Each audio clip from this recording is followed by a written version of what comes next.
Auswandern mit Hund, alles was du wissen musst in 30 Sekunden. Jedes Land hat andere Einreisebestimmungen und auch jede Fluggesellschaft hat andere Regeln, also informiert euch da genau, damit ihr auf der sicheren Seite seid. Was auch sehr wichtig ist, eine passende Flugbox und natürlich das Training, damit der Hund entspannt fliegen kann. Was ihr auf jeden Fall braucht, ist die Tollwutimpfung und den Mikrochip, das ist in jedem Land Pflicht.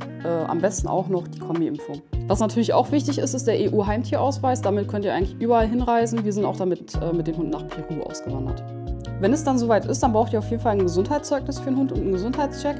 Das könnt ihr beim Tierarzt machen und dann müsst ihr auf jeden Fall nochmal zum Amtstierarzt. In der Caption ist es alles nochmal genauer beschrieben.